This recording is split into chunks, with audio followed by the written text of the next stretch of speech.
I don't believe much in prototyping. Because what I've noticed, especially in a bit more complex features, you prototype it, customers will come, they will click around, they'll say, yeah, this, that. But during that process, they haven't seen their own data in action.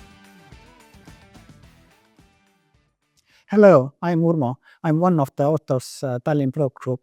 And today we are in Pipedrive Tallinn office. And my guest today is Almonzer Eskandar. Hi. Hi there. Hi, Urmo. Thanks for having me on your podcast. Could you please give a brief overview about your career and how did you reach to Pipedrive? So I've been in product for about 10 years now. My background is in computer engineering. That was my bachelor degree. Then I moved here to Estonia, where I studied in Tallinn University human-computer interaction. Back then, I started my career actually as a IT project manager. And after a while, I wanted to make the switch to product management. Very close, slightly different. And then I joined Pipedrive and been with Pipedrive for now around 5 years. Started here as a product manager, had other roles, senior product manager, group product manager, and currently principal product manager. Oh, this transition from project manager to development manager, it sounds quite interesting. I have done the same thing. I would like to hear more about that. What is your experience? What was your experience and how do you compare of those two roles? Mm-hmm. So as an IT project manager, and it's important for context that I was working for a company where we were building custom software to our clients. And what happening is you have the specs and you are only speaking to the person who's giving you that specs. There is no access to the users. In my case, again, in the context of custom software. And then you build the product and you love the product and you share that product with the customer and then it ends there. You have specific like timeline, specific scope. You don't go through this iteration kind of phase when you get a feel of how the product is living out in the wild and see what customers are speaking about it and then iterating on it. And back then I was doing my master's and it's in a lot of concepts about customer experience and human-centered design and so on. And I really wanted to take on a role where I could stay with the product, grow the product, understand it, and take it further to what it is. And this is where I took the decision to move into the product management. This my feeling is the main difference for me again in that role. Was it that in the IT project manager role, you were more like a delivery part of the development, and now when you are doing the product management, there are both sides, the discovery and also delivery. 100%. As a project manager, like, and specifically in my context, was like based on hours, and it was very focused on that delivery phase. The client knows what they want, or at least they think they know what they want, right?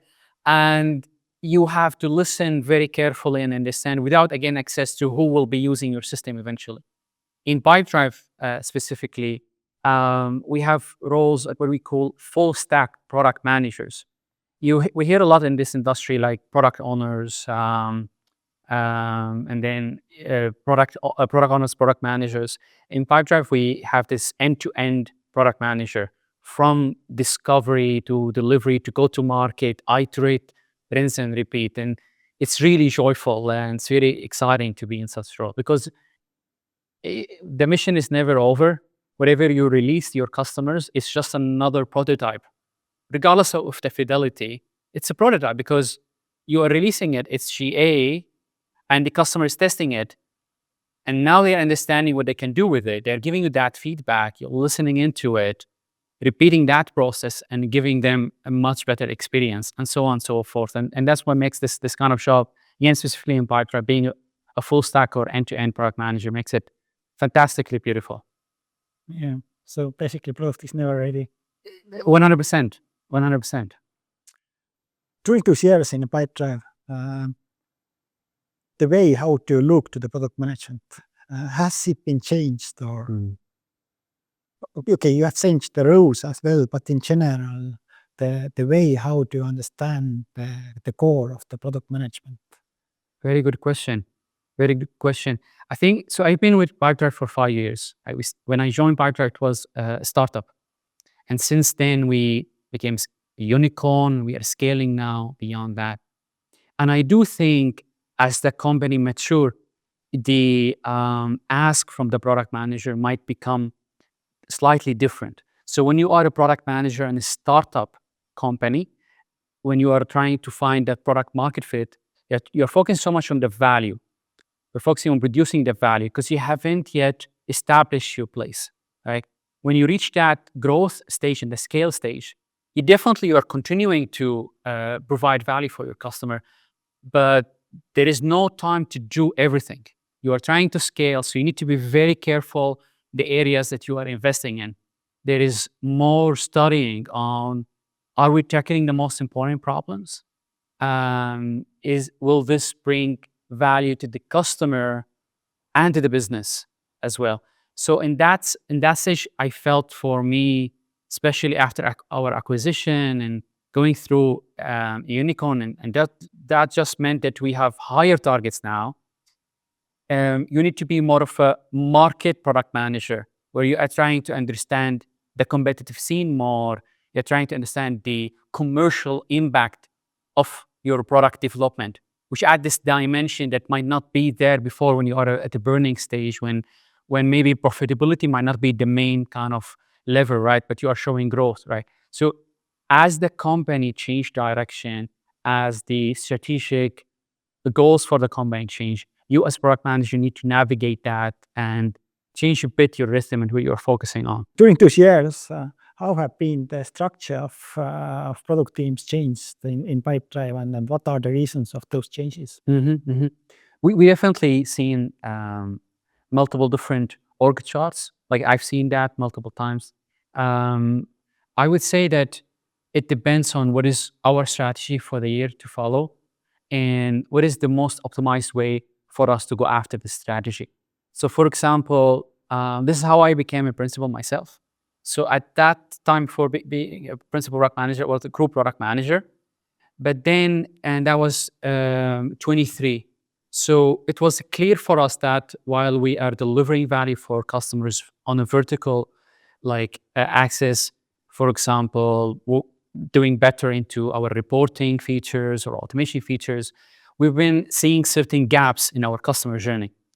And this is where we've understood that there is need to be somebody or a team of people looking after this customer journey, or this workflow that we called it.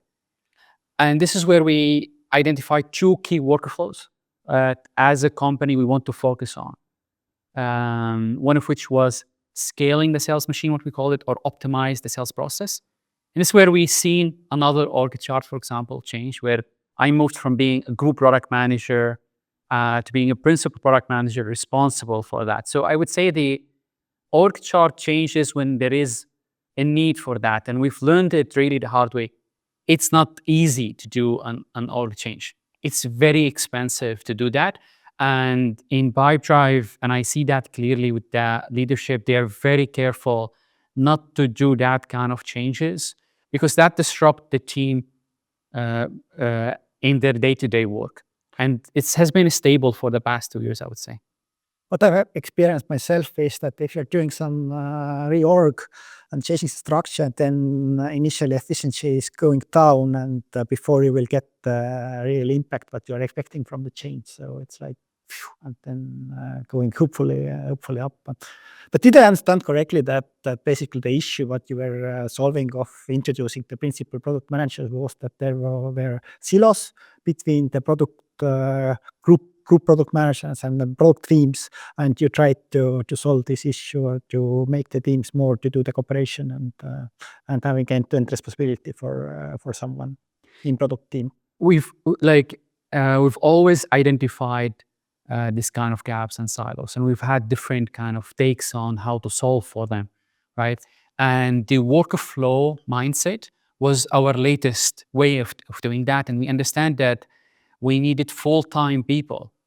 And this was the main difference from before. We always wanted to solve for those gaps but it was from within the product teams.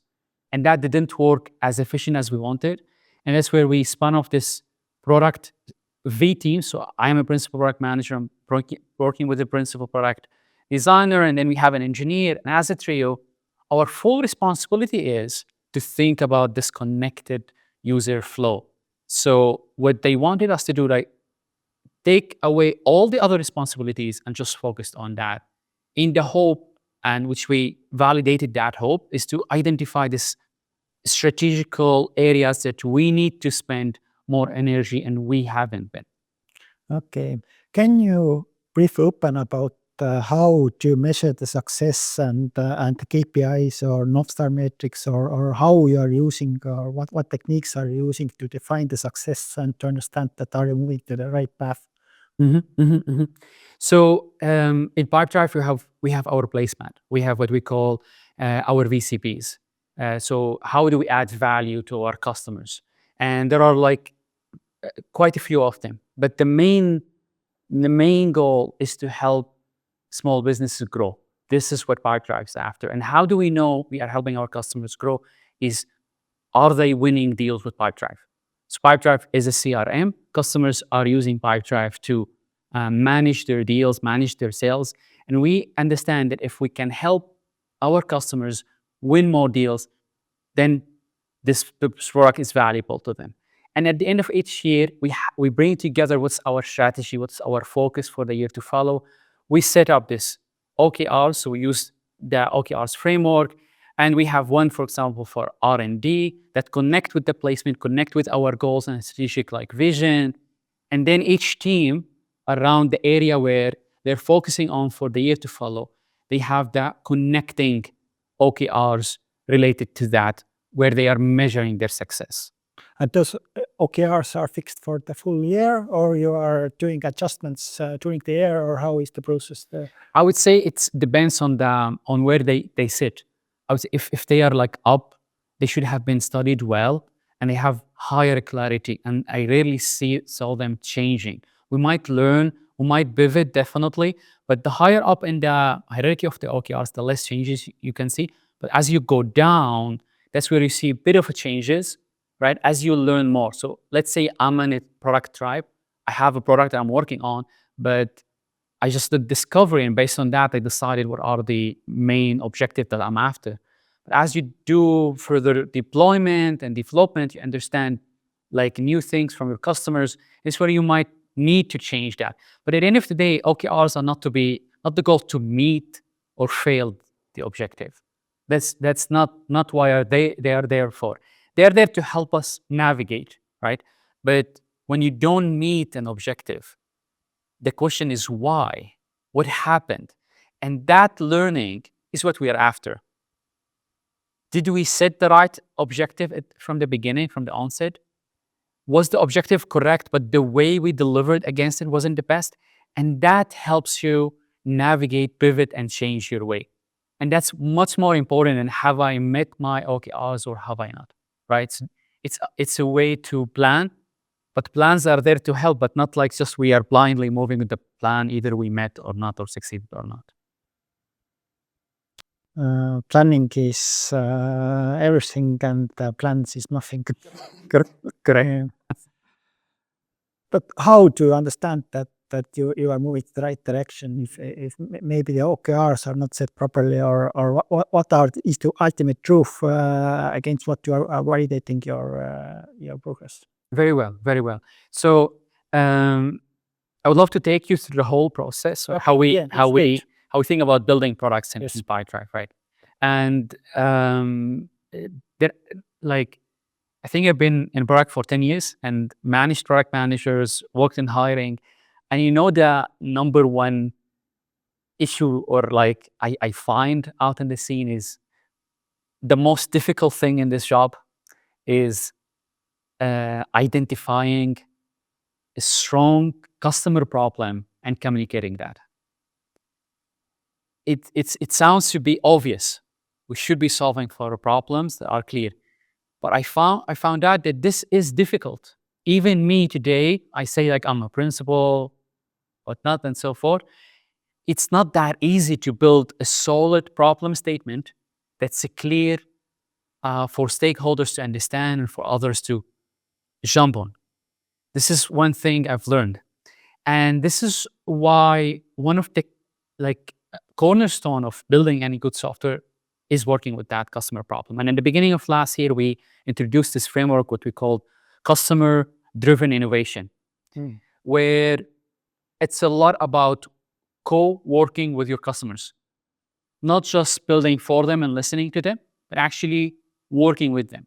So as a principal product manager at the beginning of last year, I had I didn't know what's the golden egg, where should we be hitting? And we've done some experiments trying to throw something here, there, to hope it will stick. We've learned a lot. But there was that week last year where it opened everything. What we've done is for a week, we took 5 users and we said to them, we want to work with you every day. And it was like sprint, but not sprint within your work team, to invite users with you. And we invited users through this journey. And the idea is, first day, we get that problem statement put down. And to that, we put an ideal state. So once you have a problem statement, now you say, okay, what's the ideal state? Where do you want to get your users? You validate that with your customers. You start your first prototype, you validate, you rinse and repeat, and you have an experiment launched at the end of the week. That week was super magical, and we learned a lot, and we are repeating that experience a lot. So I would say it starts a lot with that problem statement. Are you solving problems worth solving? Tell me, you want to ask? The sprint that you were describing, is it something like Google Design Sprint, or it's a bit different? I would not say exactly the same, but we have definitely taken some parts of that. I think what we added is the framework we've been using. So our problem statement, how we state the problem statement, how we put it, the ideal statement, and bringing the users along with us. So it's not just a team of people, but we have bringing the users with us on this journey. But in general, we definitely drew a lot from the Google sprint planning that they use. But within a week, with the idea is that by end of the week, we have an experiment that we could launch to the users we have with us. But during the selection of the experiment, what techniques are you using to define that what are basically, you have a very limited amount of time to do the experiment, how you define or select that what is the experiment what you are carrying out during the sprint? Very, very good question. Very good question. So once you have said that problem statement and the ideal state, now you create the gap, right? You have problem state and ideal state, you create a gap, and you want to know, this is the creative space, this is what you want to build for and work with. And as you think of this problem statement, you ask, has this been solved before? What assumptions do we have around this problem statement? What has been validated out in the market, and what do we need to validate extra? As you bring yourself closer to the solution, you've done some prototyping sessions. Now you ask yourself, okay, I have this idea of a solution. What are my hypotheses around it? What are my assumptions? What needs to be correct for the solution to take off? And this is what we call LOFAs, or leap of faith assumption.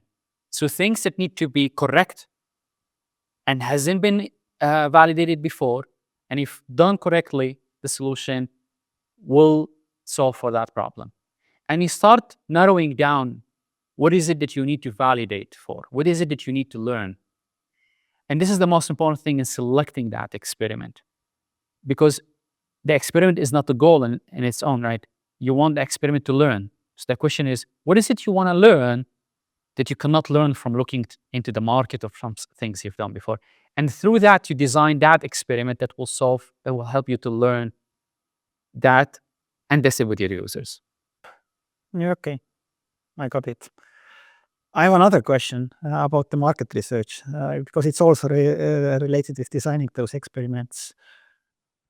You are in a really busy business. There are hundreds of, even maybe thousands of CRMs on the market. And you were saying that have this been solved before? How the hell you know that? Because there are so many vendors and competitors on the market. Indeed, there are competitors, but the question is how many are in our space? You mean providing the sales software for small and medium-sized businesses? Correct. Okay. Correct. So this will narrow down the space for us, right? So we have certain competitors that we track, we keep an eye on what they are building, and of course, not enough to see what your like competitors are doing as well. This is one aspect, which is the competitor insight. There is the like technology insights, market insight. There is like customer insight, and all of that together helps us to form an idea of where do we want to go next. So I would say competitor insight is just one element of what we call this fact base, which we build upon our decisions. And then we think, okay, what are similar companies to us solving in the same space? Because CRM is a wide space as well, right? Yeah. Certain companies you might call it is a CRM. Some might be marketing first, but some might be sales first. So we are sales first. That helps you narrow down as well who's in your space and who's fighting for your like market share.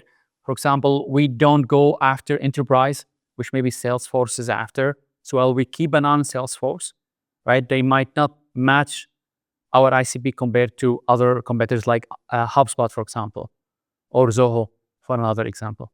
It's also a question about your ideal customer profile.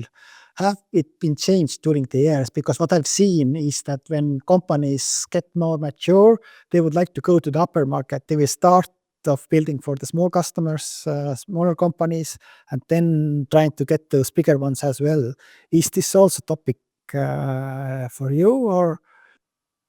I can tell you it is a challenge, right? Because like you start with the product, and Pipedrive, when we started it, the founders were trying to find a software for us, right?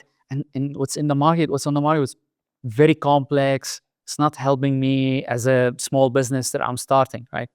And this is where we won big, right? In this kind of domain, the customers love us.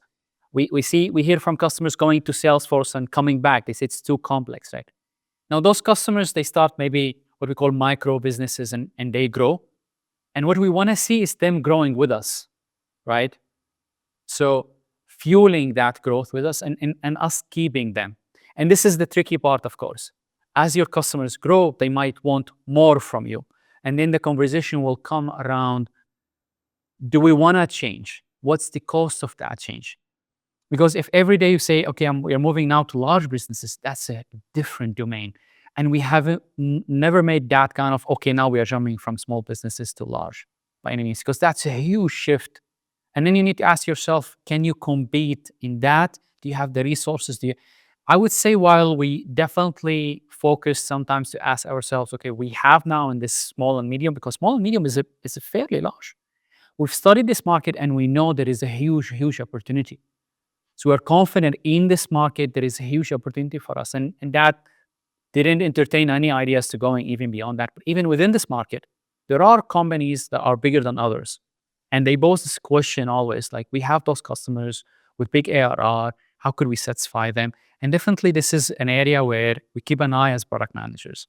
How do we help the small businesses grow and help them stay with us as they grow? So this is definitely a question that we have, but I would not say we have majorly changed our focus as a business. We help we help small business grow. It's still the motto we live by and we work for at Pipedrive. Okay. You also talk about the customer insights. Can you a bit describe that what channels or what channels and maybe also techniques are you using to get those customer insights? I can tell you that this was one of the biggest surprises coming to Pipedrive. I didn't know before about the very independent kind of roles we have here, and one of them is the customer research or like the product research team. We have really, really solid product research team at Pipedrive, and I think this is one of our key strengths. And our customer research or product research works in tandem with the product research, with the product management team. So as we are always listening in. How do we listen in? So there is the feedback, what we organize around what we call voice of the customer. And this comes from our customer support, right? You have customers reaching out to you. So all this data is coming in to us. And we have done tremendous amount of effort in the past, like 2 years, to categorize and use AI in it to summarize it and make it easy for PMs to get this. So you have the customer support, you have the customers, like the sales team, when they are like winning a call or losing a call. Why are they winning this call? Why are they losing this call? Our customer success who speak with our like current team. So our account executive, what we call them now.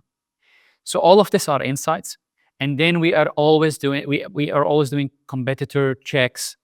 We are doing market as well reviews. And we have on top of that our own surveys as well. Sometimes we do, like I think a year and so ago, we done a look into our customers. Then when a customer wants to churn from Pipedrive, we have the churn survey and we ask them why are they churning. We might reach out to them later. And this is what we call exit survey. So we are hearing from them.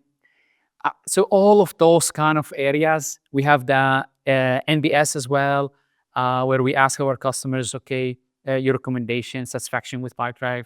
And when product teams are actually researching a new kind of tool. So I think when it comes to research, quite many insights that comes into making decisions and progressing our product, or picking that kind of area that we want to dig deeper in. I hope I answered your question. Yeah, but now I have another one. Of course. That what described, it's a lot of data. Correct. How to process this data and how to get really valuable insights from this, because I think you have more than 100,000 customers. True. Correct. So a lot of data. Are you using some AI tools, or how you to get those insights from the different data sources and such amount of information? Of course. So we and this is the kind of problem, not for Pipedrive, I think it's the problem for everyone, the amount of data that has been generated out there. In Pipedrive, we have a product ops team whose responsibility, among other things, is actually making sure that this data is actionable, right? And this is one of their products, or one of their outcomes, what we call is that voice of the customer. And we have developed multiple ways on how we collect this data into single source. How do we use AI tooling to actually summarize this data and categorize this data, and finally present it in a way that's readable and accessible for product managers or decision makers. So we have actually, intentionally, we have a team working on this with our like data engineers to make sure this data is crunched well and available. So I could go open Tableau, for example, go to certain area, zoom into it, and use few filters to see, I'm interested into essential plan user. I want to hear their feedback about Pipedrive.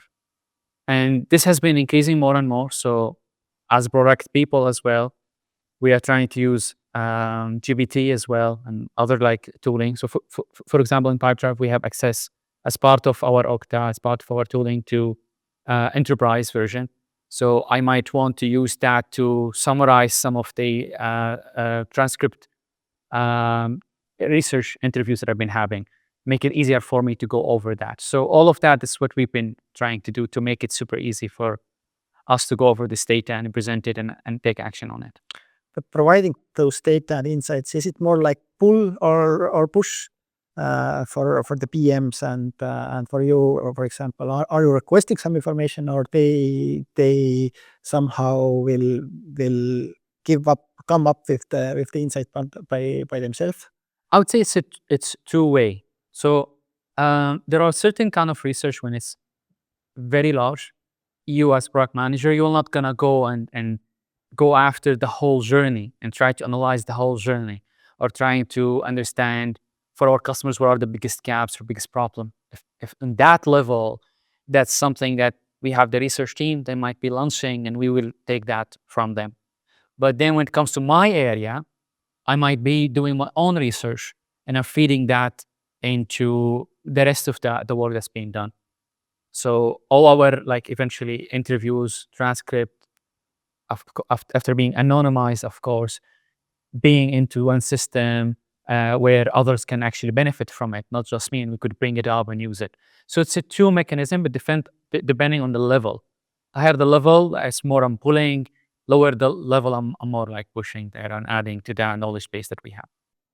Yeah, you mentioned customer research in Pipedrive. What I'm experienced that the previous customer researchers from Pipedrive have moved to other companies, and the culture of customer research, especially in companies in Estonia and in general in Estonia, have been changed a lot of what the customer research teams have been done in Pipedrive, and now the same techniques are used in other companies as well. So I would say that the Pipedrive has here a lot of good impact. You mentioned customer-driven innovation. Can you, was it the correct term? Yes. Customer-driven innovation, what is it about, or how it's different compared to the regular doing customer research and building, solving customer problems and delivering value to the customers? Or Eventually, like what we are all trying to do is bring value to the customer, right? And that value is something that they're ready to pay a certain amount of money for it and bring value to the business and grow and so forth. So, and always you are trying to make that cycle shorter. And at the beginning of last year, we introduced that framework, and with it, we decided to do a mindset shift. So, and we had like two images, an image for a Roman Caesar, like Caesar and a scientist. And we say we want to move from that mindset of I'm an emperor, what I say is being done and I know what I'm doing, to a more of a scientist kind of mindset where I'm always experimenting, I'm always learning. And there was this insight. I think it wasn't new to me back then. Do you know how long it took Google to develop Google Glass? I'm not sure. If you get the hit, 5 years. they did it in a day. So here is, and that kind of learning and insight, what's the idea from it is time to experience. And the goal there is you want to learn, and you want to learn fast, and you want to learn faster than competitors. And that's what gets you ahead of them. So it's great that you do the research, right? But it's only when the experience in the hands of users and they can test that product, you could only see if it's bringing that value, right? And there has been many methods across the time to try to do that. For example, we do prototyping, right? And I have my own take on this, maybe not as popular. I don't believe much in prototyping, because what I've noticed, especially in a bit more complex features, you prototype it, customers will come, they will click around, they'll say, yeah, this, that. But during that process, they haven't seen their own data in action. And they will only know and get to the aha moment once they see their data in it. And to give you a practical example about this time to experience, I've been working on a feature, lead scoring. It's a fairly complex feature. And as I'm showing the prototype to the engineering team, I said to them, can we build this in 2 weeks? Not this, but like a mini version of it. And I could tell you that they got a bit, uncomfortable, like this and that. Why can't we wait until we launch the mission and we have enough time and we scale and we'll know there? And then my challenge was that if we want to wait 2 months to know if this will work, then it's going to be a big failure. What we want to know is that, will this bring value? Not in 2 months and 3 months, and we want to know it now and as soon as possible, right? That prototype helped shape up the main idea. But only when the users try to set up that score using their own custom fields, their own data, and put it together, understand how the score will come to their deals, that's when they get this, aha, but why can I only use and? I need to use or as well. Why can I use only numerical value? I need to use string value. And, on Friday, the engineer working on this after 2 weeks shared with me a screen recording that we have developed it. It is possible. It is possible to bring complex feature when you strip them down to that what's the hypothesis, the core hypothesis. And already this week, we are enabling it for our own sales team, right? I have multiple salespeople. They want to eager to test it. We're going to put it in front of them. I'm going to immediate feedback from them. And we have the mission being launched next week. So we have time to change scope and pivot. And we have done nothing. We haven't started the mission. Now that in 2 months, I guarantee this mission will produce value. Now, of course, it's not going to be the end product, and we definitely need to kind of iterate. But I approach my confidence from 10% or 20% to 50 and 60%. And this is that customer-driven innovation. Customers need to have a say at all the at all the touch point of the journey. And this time to experience, using this fast experimentation, really opens your eye to what you have missed with all your biases as you learn more about this feature, and you think you've got it, but actually you're missing one thing here, one thing. In addition to reducing the uncertainty, regarding this experiment, how did you define the success criteria? Very well, very well. So let's say, what is it that what you are trying to get value from eventually? The customer need to say, I trust this score. Taking this, so I trust the score. The score represents the actual score that I would give if I did the math on a note. So maybe this is a heuristic kind of this trust figure. Other one, can user, for example, add their own sales process to the score? Is it flexible enough? And I don't need to be flexible for that experiment, but will I be able to learn how flexible they expect the system to be, right? Now, if we launch that experiment and customers say, it's giving me results, the math you have is quite good, I understand how the scoring is taking place, fantastic. If the customer is saying, I found it really hard to set up, so they stuck there, they never continue, we know that setup area is where we need to spend more time. So the success criteria is the amount of learning. It's what we call the currency of such kind of experimentation. How much have we learned? The more you learn, the more success you've got. So this is the thinking around. Now, and different experiments lead to different results. I give you another type of experimentation. Early on with my product, which is multiple features such as lead scoring, we wanted to know, is it a value? Is it like an actual problem? Will customers actually subscribe to such product? And in a day, our engineer built a landing page. We put a copy in a place and a button, subscribe. And we put it in front of our customers and we measured conversion. And then we looked at that conversion, let's say 25%. If we are to sell this product at X and the conversion was 25%, and that will drive 10% adoption, would that be sufficient for us to put energy behind this? It's a live thing. This is how we tested for Pulse, the product I'm working on. We put a landing page. We saw interest in that. We saw interest in a wait list. We didn't have a product back then, right? And there was interest from product, and that helped leadership to see that it's not just a hunch. It's not just like there is an interest in the market after that. And that landing page is one day. You don't need to build the product and put it in front of customers to know if it's going to be a product market fit or it's actually there is a problem to be solved.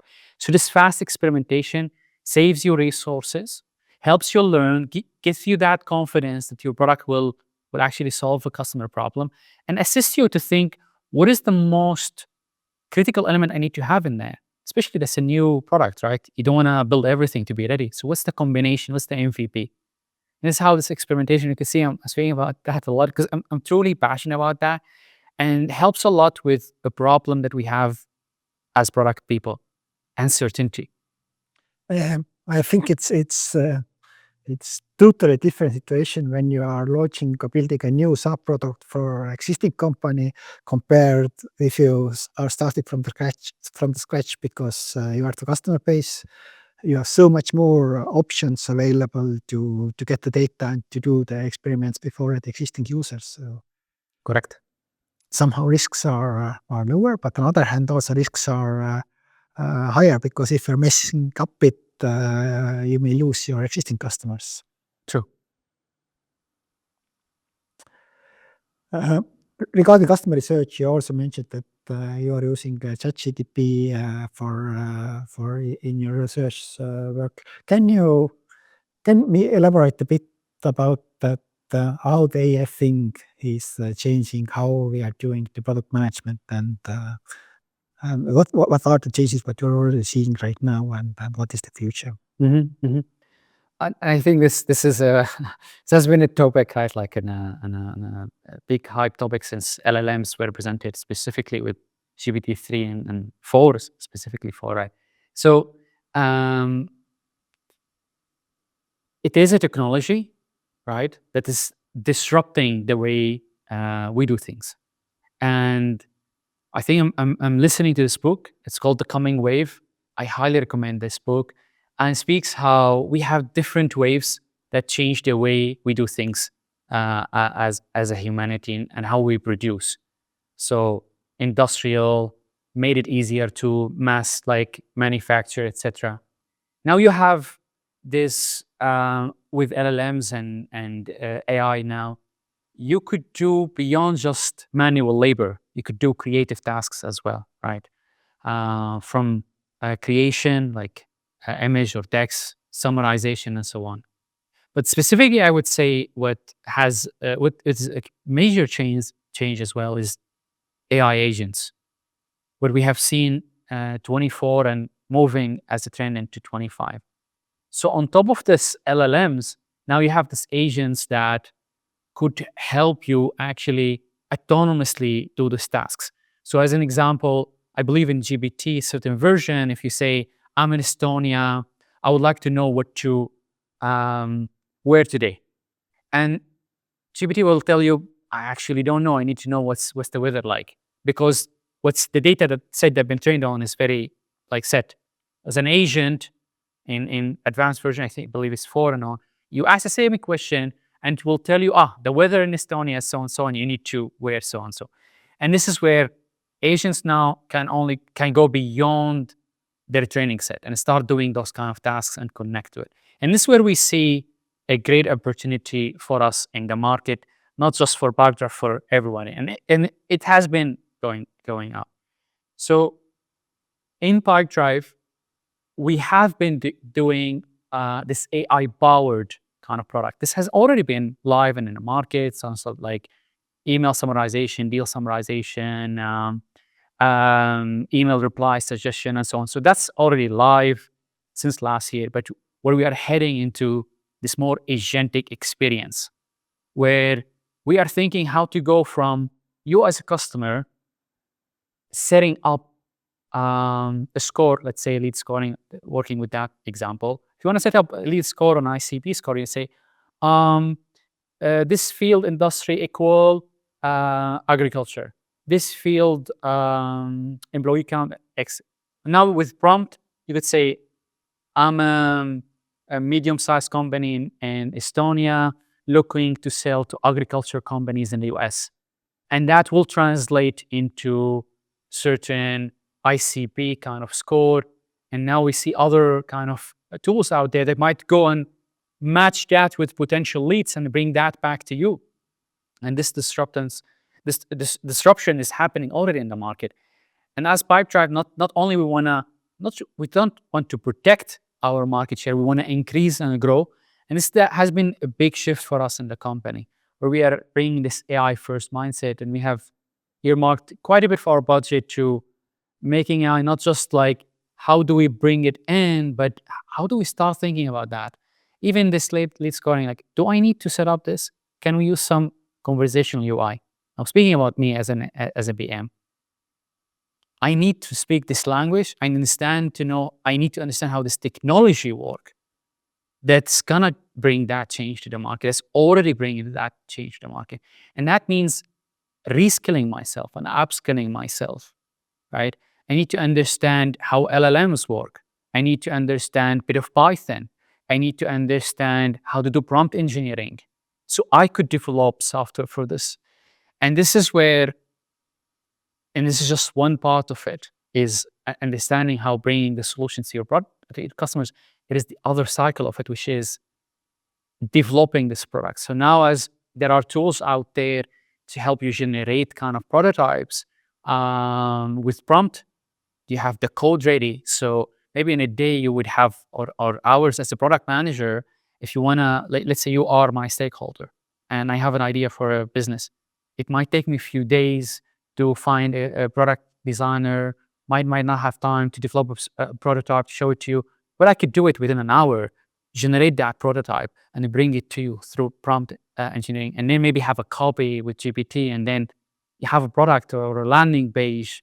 You could do it that easy, and then accelerate that experimentation that we just mentioned. So there is these two elements. On one hand, you are using this AI tooling to accelerate your learning, to accelerate the steps that you take. And then the other part is where you need to understand how to develop the solutions for your customers. And again, upskilling and reskilling is a critical area for us as product managers, I would say. What are you using to upskill yourself? Are you taking some courses, reading books, podcasts? What are the main sources for yourself to upskill yourself? I think the beauty about like our life today, really, what makes me always excited is that it's so easy to learn. It's so easy to learn. Like, it's available everywhere and anywhere. You could start a conversation with GPT and start asking, "Hey, tell me a bit about Python. Tell me a bit about prompt engineering," and you've already learning a lot, right? So there are so many resources available. We have coming soon in Pipedrive. We are focusing on upskilling our workforce in this domain of AI, and so we are like speaking with few providers of courses and so on in this area, and soon we will be introducing certain courses and like learning paths within Pipedrive based on what do you do, etc. So, and we have started that from last year, inviting guests from Tartu University. We had a guest the other day speaking about AI and machine learning, or somebody else. So that's when it comes to Pipedrive. Personally, as well, on the side, because I'm so eager as well. So I'm not waiting. I don't think anybody should wait as well. I have like manufactured my own. I looked out and researched what are the steps for me to gain that knowledge, and plan for myself a path, and started by an amazing course called AI for Everyone. It's available on Coursera. It's by Deep Learning. It's amazing entry level course to anybody, anybody, and tells you in a high level but good enough information about it. Then after that, I got interested into Python. I took as well a Python course for beginner, but focused on AI and doing like working with GPT libraries and using prompting and so on. And now I'm doing prompt engineering. All of this is for free. So one of them I did it for the sake of doing like assignment, but all the rest are free. They're available on deep learning platform. So this is what I've been trying to do, and I've been looking out. There are amazing like people on LinkedIn sharing like some kind of what's their path. So far, yeah, AI for Everyone, Python for beginner. Now doing prompt engineering. Did an LLM introductory course by IBM, and I'm interested to continue with like Python specifically. Want to build my own agent on some weekend as well. So to gain that understanding of how all of this work. And again, most of this is available online for free and within access to it. You just need to craft your path and what you need to learn. I think Pipedrive, regarding the PMs or in general product people, the growth to build their own growth path, is it everyone's own responsibility, or how is the management supporting that? Very well. I would say, in my opinion, it's first and foremost, it's you're accountable for that, and you are taking ownership over your own personal growth, right? You need to be you need to have that initiative. You need to have that eagerness to learn and grow. That comes from you. But at the same time, there is the managers who are reviewing mid-year and end of year. So we have these two cycles. Where you are at your career, where are like some areas based on some feedback. So we have our own like checkpoints, our own feedback, like tooling. And on top of that, there is what the company provided. So for example, last year, everybody had access to LinkedIn Learning, right? On top of that, you would have budget for you specifically to use for your own learning.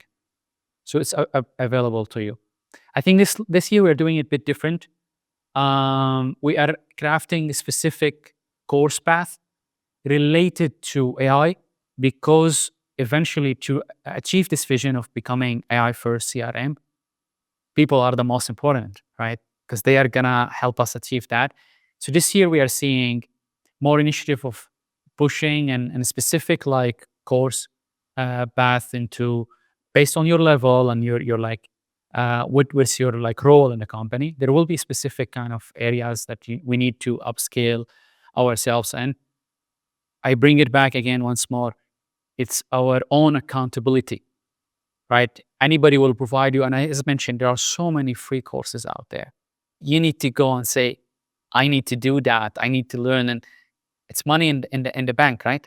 The more you learn, the more like you understand your value, remuneration wise, and companies will want you to be in the ranks, and it will be easier to get the next promotion, increase, or next role in the next company. What I've seen quite a lot is that sometimes for people it's hard to take time for taking some course, or because they are in a delivery mode. Or as you said, that please deliver within 2 weeks the thing, and the next 2 weeks another thing, and yeah, it's sometimes it's hard to take this time, but I am fully agree that that we should do that and deliver up our knowledge. Last year, you got the recognition as product champion. Yes.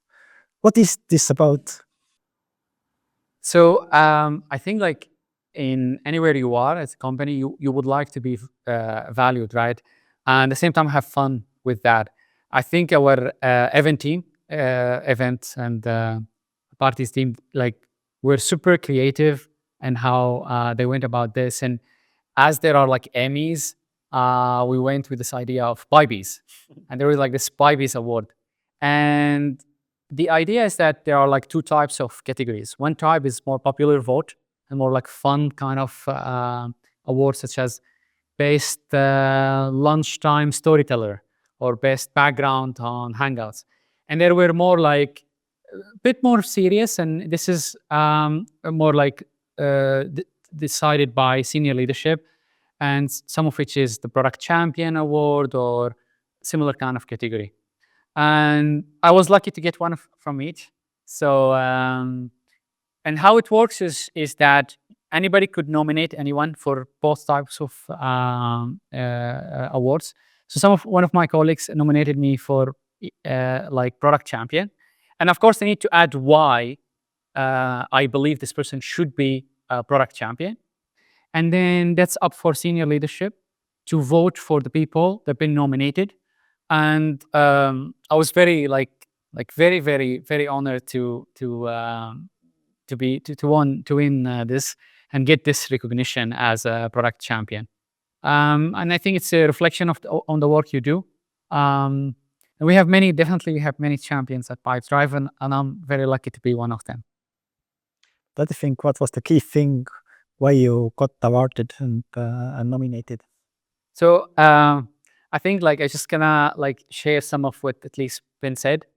I think, and it's weird now speaking about myself, but one thing I try to do a lot, which is being a true customer advocate. And this is something I hear a lot about myself. Always bring the customer to the conversation. Always, always, always. And it's something I've worked so hard to do last year.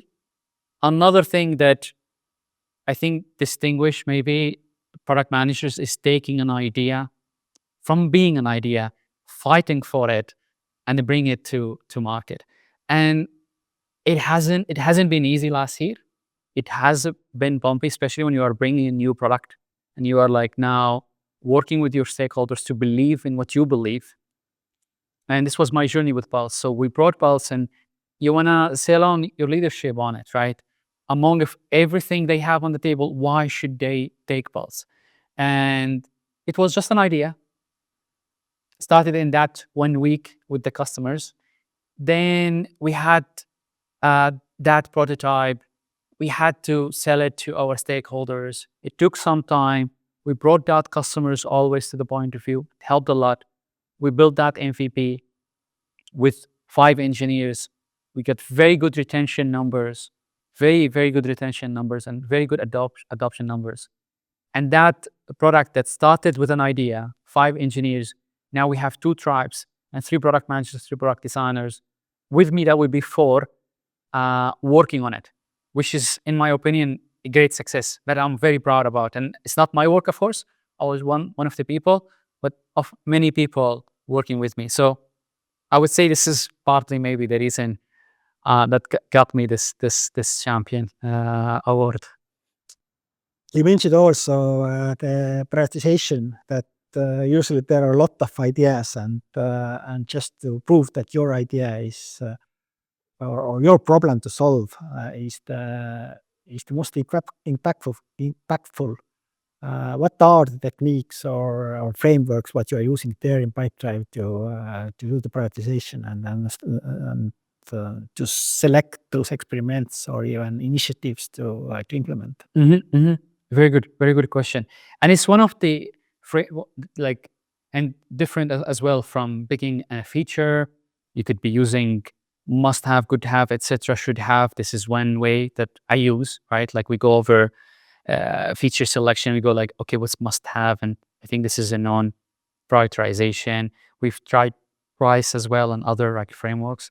But now speaking more of when we selecting what we like initiative or themes to focus on, and those could be more than one mission, more than one feature, then becomes the question is how aligned are they with our strategic focus? Do they solve a strong customer problem? Do they bring what kind of value or ROI they bring to the business? Are they reducing churn? Are they helping us grow? Are they helping us gain new market? So again, coming back to this, so I think like this is what comes into all of that. And for these decisions to be made, as a product managers, we need to do this business cases for the ideas that we have and say, if we are to develop this product and based on all the insights I have, here are like the methods. So for example, percentage of customers, they don't convert from trials to paying customers because of it, or percentage of customers leaving BuyTrack because of it. I project that this product will save us X ARR in churn, will bring us Z% in conversion in NDCs, and will bring this amount of upsell because we are going to have it on higher tiers. So all this information need to, you as product manager, work on that. Not easy by any means. It's one of it's a definitely a challenging task because it's a lot of forecasting, a lot of guesstimate, right? You don't have any concrete, you haven't built anything. And that goes into, we had this like a long list of initiatives this year, and we are scoring it. So we have a scoring sheet based on different attributes, right? Like, as mentioned, strategic fit, effort needs to go into it, kind of ROI that this will bring, right? Like, will this be bringing, as mentioned, a growth, or they're like more retention? So it goes through this, and we have certain scoring, and then the senior leadership are going over the scoring, asking additional questions, investigating further, and based on that, selecting this kind of elements. Another like framework that we went over and it's very interesting is, as you develop a product, and as you mentioned earlier, you have lots of competitors and different sizes. And the question you will have, do we want to have table stakes with this product, or do we want to differentiate from those products? So for certain areas that are core business, right, you want to have a table stake, for example, with them. You want to develop that feature to certain maturity. So, right. But certain areas where you need to differentiate is where you might give higher weight for them, because that, for example, product might give you additional. So in this year for us, we have put more resources into this agentic experience for us that give us differentiate. Those are a few of the methods that are used at different level of the complexity of the decision making. But usually on those discussions, there are so much opinions. How to try to back up your opinions with the data? So as mentioned, you have those like churn insights data. You have the all this like customer survey data. You have conversion data, why customers convert, not convert. And it's your task actually to look and dig into this data and convert it to a way that's like, yes, if we added this feature or like this product, we noticed that customers who say in their like setup flow that they came to Pipedrive to do lead generation, they convert the lowest. And I believe if we invested in this product, we might be able to convert and double that. And this is the amount that I could bring. And it's about, as you mentioned, challenging this, digging deeper into that. Where do we see solid data? Does it conform to what our strategic as a company? What do we want to do? Like, for example, we want to be an AI first. Does it work with that? Does it bring the growth number we are after? And based on that, I think there are opinions, but there are some hard evidence and data to use to score these features and functionalities and decide between them. Does it also mean that before you select initiative and prioritize initiative, you have also possibility to do different experiments to gather more data and to reduce the uncertainty regarding the bet? Correct. So with Pulse, that before it went into this categorization or like this prioritization, we had a small MVP. We had a landing page. That landing page became an MVP, and we've already been seeing a positive feedback from customers. Some customers saying, "I'm actually closing deals because of this. I'm actually winning deals. This tool reminded me of a deal that I've forgotten." And then you remember that, connect with our North Star of helping customers close and win more deals. And that helps. All of this data goes into actually thinking and about this product, if it will bring the ROI we want to see next year. Regarding the AI, I have one question what is not related so much to product management. Usually CRMs are pricing their product per seat, but in the AI world, we try to reduce amount of the work what people is doing, that less people are able to deliver more value.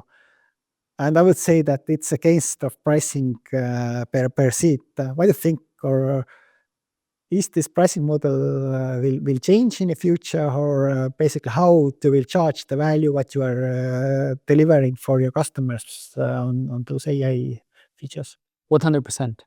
100% that seat is not the way forward. I think somebody said that with this AI agents and with AI agents on the market and this productivity that comes with AI, SaaS business need to rethink how they do the pricing. And we are already doing we're rethinking that model. I think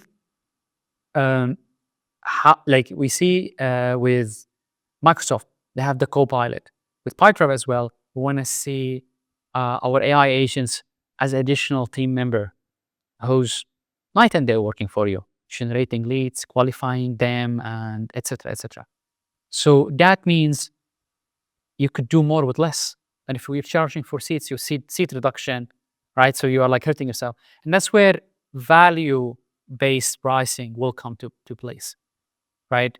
Let's say I'm using a software to generate leads based on certain ICP, and you have the AI like helping you do that and qualifying that.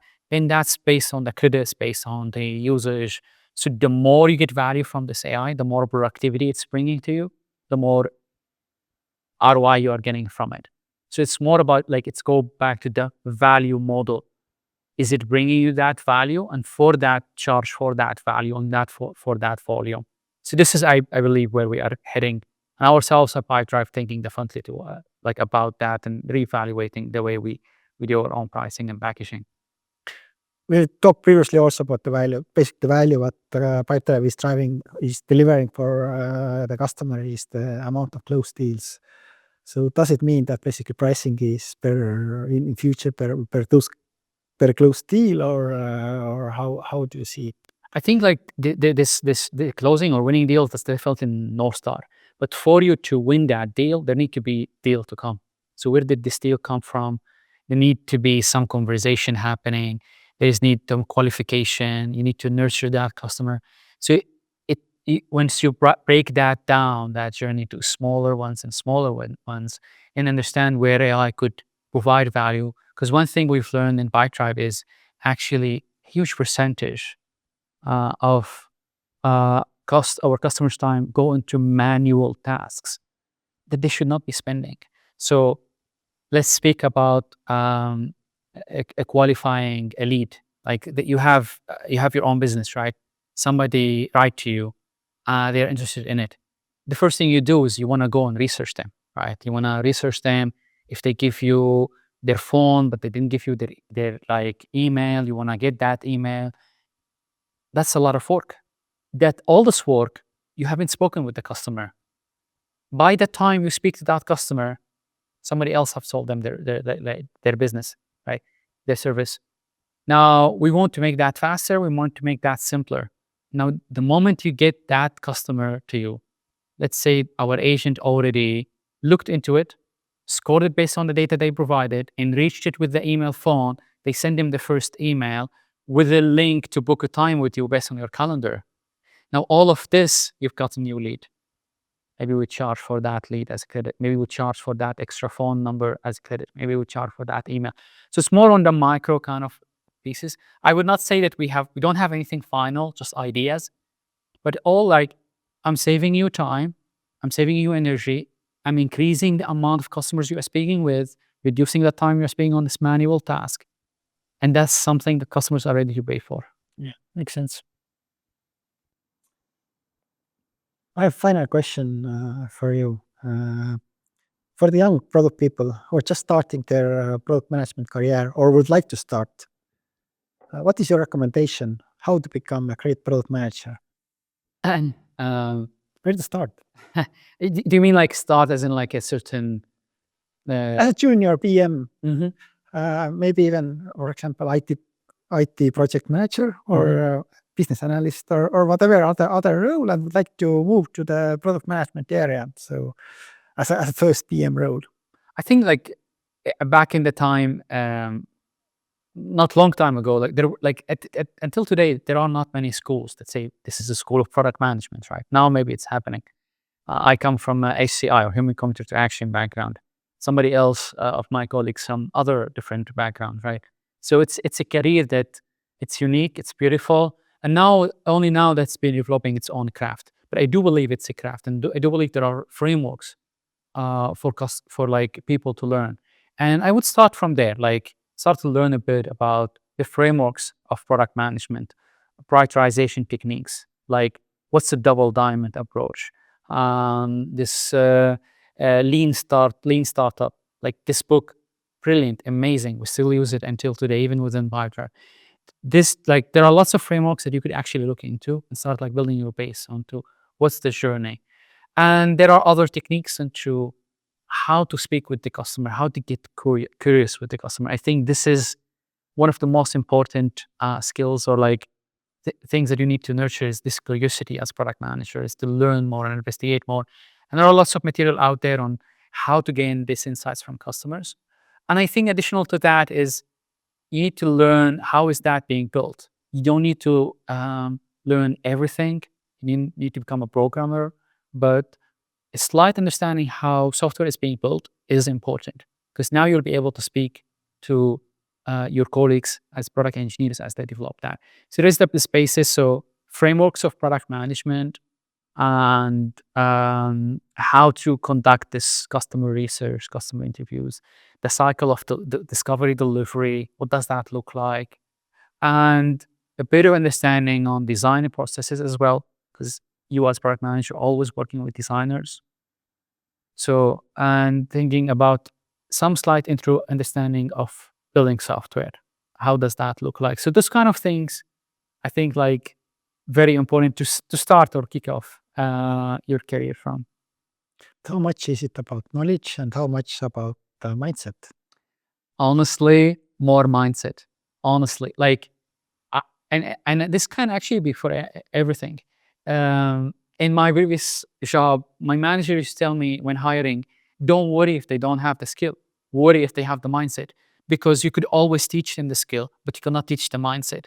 And we were speaking with my colleagues. So, what would be a book that you recommend as a product manager? And there are many great product books, but actually, the book that I love a lot is called Mindset, the Psychology of Success. It's so eye-opening book, and it speaks about this growth mindset, and it's a lot about the learning and discovering. And I think product managers is a lot about mindset. And the skills are needed because you need to understand how product management happens. But what there is a soft skills on top of that that are so critical around communication, communication, communication, communication. As a product managers, we are the advocate of customers. We need to sell our ideas to leadership. And even when you sell it to leadership, you need to sell it to other people, your colleagues, and the rest of the company. You need to know how to be a great communicator. You need to know how to break it down, to to use storytelling for your advantage.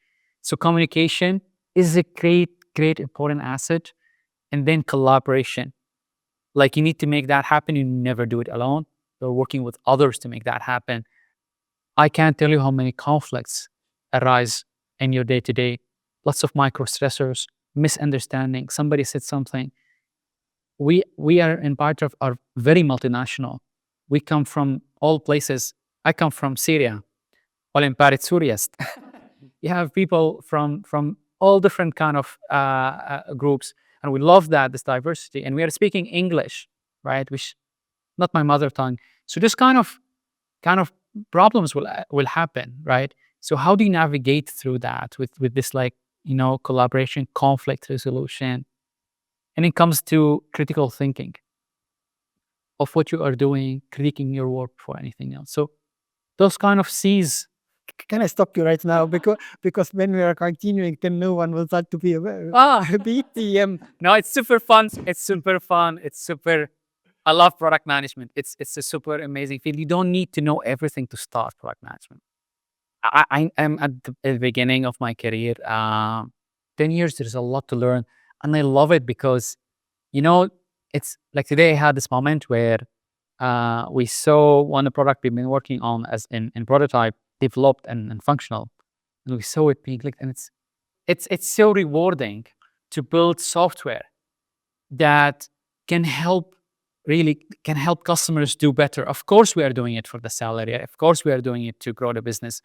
As a product manager, at the end of the day, when you know that your software is being used by 100,000 companies, right, to become better, to do better, they're waking up and you're using that feature that you've developed to do something faster. It's amazing experience. So I love it. I would say, if you are interested in this field, if something, try it, give it a go. You learn on the way. Like, I didn't know a lot when I started, right? And that's why you need to have the environment, the right people to help you and support you. A lot I didn't know about product management, and I was like lucky to be in Pipedrive. Many amazing people here who helped me. You learn from the people around you, and you keep growing. So you don't need to learn everything from the get-go. Start, get your hands dirty, have fun, learn, be curious, and amazing things will happen. I feel you. I feel the same thing, and to bring real value for the customers and your users, it's amazing feeling. Thank you for being here. It was so nice to chat with you and to really cover different topics related to product management. So it was really interesting for me, and I believe that it also great value for our listeners. Thank you so Thank you much. so much. Thank you for having me with you. It's amazing that we have a Italian product group, which I subscribe for, and I would say, like, the content there is building up, and definitely recommend subscribing for that as a young PM. Thank you so much for coming to Pipedrive. for giving me space to share about my experience. I really value that. Thank you.